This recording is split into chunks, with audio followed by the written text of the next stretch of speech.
माझ्यावर हे असले आरोप होतात सध्याला तरी नवऱ्याकडून. रामकृष्ण हरी मंडळी ही केळी जी आहेत ना, गावाकडून आल्यात माझ्या मैत्रिणीला, तिने मला त्यातली थोडीशी केळी दिली. आता मी सध्याला आजारी पडले तर याचा आरोप असा होतोय की ते वेट लॉससाठी जे काय काय करते ना उद्योग, त्यामुळे तो आजारी पडती. तर ते असं काही नाही आहे. मी खूप फिरले ना, त्यामुळं वातावरण बदलाने आजारी पडलेली आहे, पण होईल बरी.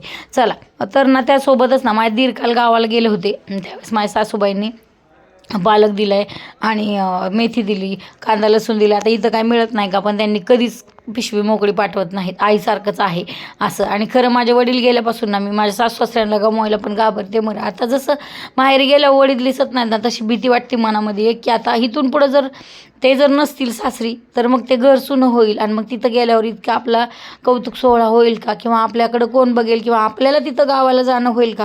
तर मी प्रचंड त्यांना गमवायला आता वडील गेल्यापासून घाबरते. मन गैवरून येतं याचा विचार केला तर.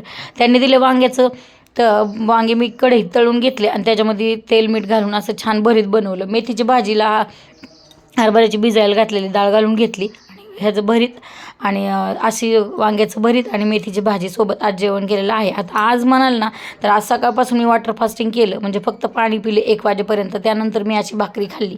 का वॉटर फास्टिंग केलं, कारण ना रात्री दिरांसोबत जावेसोबत मी जेवायला गेले होते हॉटेलला, तिथं मात्र एक रोटी खाल्ली होती. त्यासाठी आज दुपारपर्यंत वॉटर फास्टिंग